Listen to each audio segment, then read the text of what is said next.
Oke, teman-teman semuanya, pada kesempatan kali ini saya ingin review SSD murah meriah dari Midas Sports setelah penggunaan 2 tahun lebih. Ini kebetulan ada Midas yang 128 GB.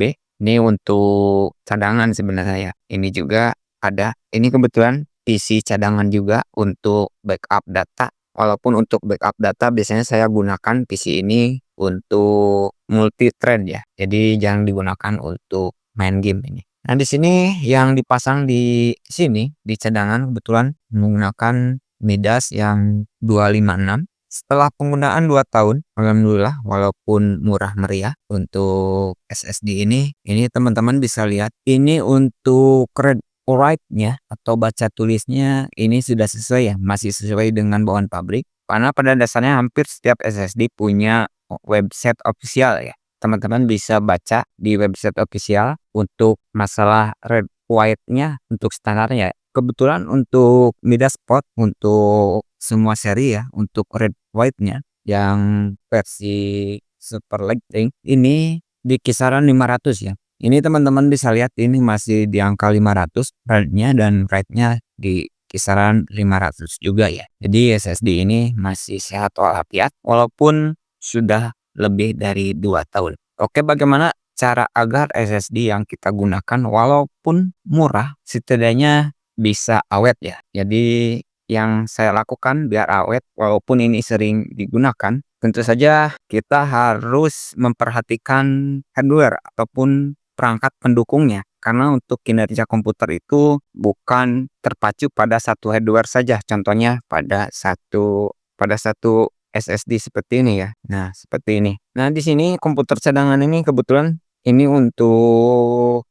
masih DDR3 ya. Ini untuk prosesornya menggunakan yang generasi 4, masih Gen 4 ya, masih jadul. Untuk mobonya itu Mobo ASRock. Untuk prosesornya menggunakan yang Core i5 ya, yang 3,6. Kemudian untuk PSU-nya saya ini menggunakan yang 500 watt dari Simbada. Ini PSU-nya cukup legendaris ya. Kenapa legendaris? Karena biasanya walaupun saya komputer cadangan, saya tidak akan menggunakan PSU yang murah ya, ataupun PSU yang harga 100 ribuan atau 200 ribuan. Ini PSU ini sudah lebih dari 8 tahun ya, masih jalan dan masih sehat walafiat. Dulu di tempat saya, ini beli hampir 900 ya, kalau nggak salah 850 ribu ya, ini yang Simbada ini. Ini penting ya, karena power supply yang bagus tentu saja akan mensuplai tegangan yang stabil. Apalagi jika komputer teman-teman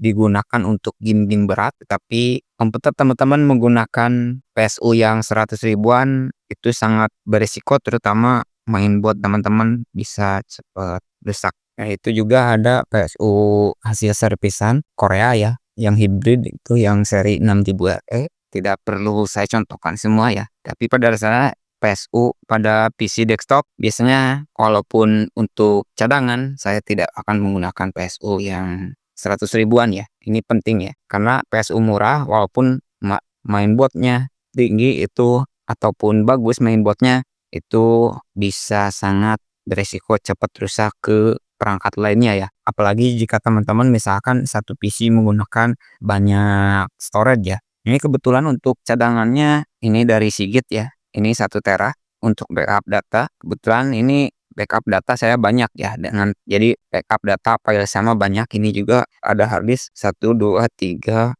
4 ini untuk 500 GB. Ini sama untuk backup data ya. Ini kebetulan saya baru selesai untuk membackup data ya, karena untuk backup data tahunan sih. Dan di sini biasanya storage ini saya kasih tulisan health seperti ini ya. Nah, ini ada 90, kesehatannya masih wajar 90%. Saya dikasih tulisan seperti ini biar nggak lupa gitu mana harddisk yang masih 100, mana yang ini. Untuk RAM-nya saya kebetulan menggunakan 16 GB ya. Kenapa saya menggunakan RAM yang lumayan cukup besar ya, 16 GB.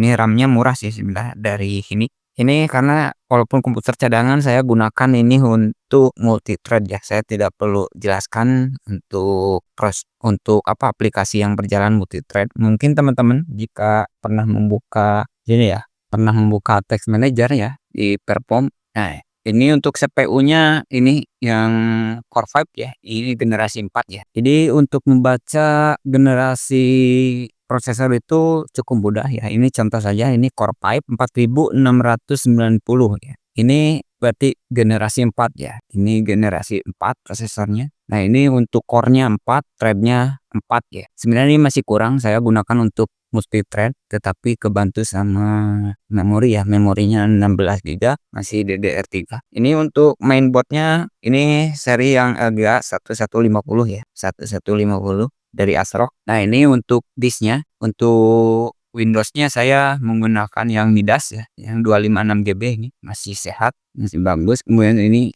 ada cadangannya 1 tera. Ini kebetulan untuk GPU-nya ya, jika teman-teman saya ada GPU ini. Ini GPU 4 GB ya, 4 GB. Hanya saja ini mungkin teman-teman bisa lihat kok kecil ya 4 GB, karena ini saya untuk komputer cadangan menggunakan yang low profile. Sebenarnya nggak terlalu penting saya, walaupun ini ada onboard-nya, saya tetap pasang daripada GPU-nya nganggur, lebih baik saya pasang. Ini 4 GB tetapi kecil karena ini low profile. Tipsnya biar awet, tentu saja teman-teman perhatikan untuk power supply, jangan gunakan power supply yang biasa-biasa saja. Nah, jika teman-teman PC-nya ada di PD room tidak digunakan, kebetulan ini di PD room-nya ya, ada di PD room. Di PD room-nya saya pretelin dulu karena biar enggak apa ya, karena ini casingnya jadul. Jadi biar nggak banyak spare part yang nggak dipakai tetapi masih nempel, ini saya pretelin yang nggak dipakai. Yang terpenting ini yang bikin komputer cepat rusak, terutama jika teman-teman menggunakan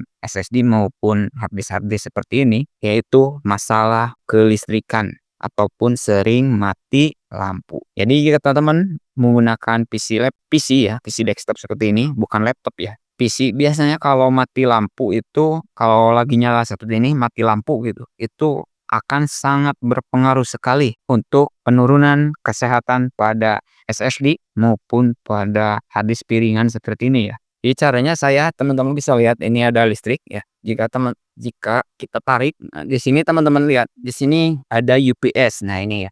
Ini saya tes ke colokan bawah. Mohon maaf kalau semrawut, malum lagi servis. Nah, ini satu PC saya menggunakan satu UPS ya. Nah, ini. Jadi ketika mati lampu, komputer kita masih nyala. Dan biasanya kalau mati lampu saya, walaupun komputer masih nyala, biasanya saya menutup dulu aplikasi yang terbuka, lalu saya matikan komputernya. Jadi UPS ini sangat bermanfaat sekali buat teman-teman yang sering mati lampu ya. Karena kita tidak tahu kapan mati lampu di tempat kita. Contohnya di tempat saya ya, sering banget mati lampu begitu. Oke teman-teman, hanya itu dulu untuk review SSD murah meriah dari Midas Sport ini. Jadi pada dasarnya bukan SSD mahal atau murah, yaitu sebenarnya tergantung cara kita memakainya atau menggunakannya. Terutama usahakan teman-teman menggunakan PSU yang kualitasnya bagus begitu ya. Karena tidak ada jaminan SSD murah atau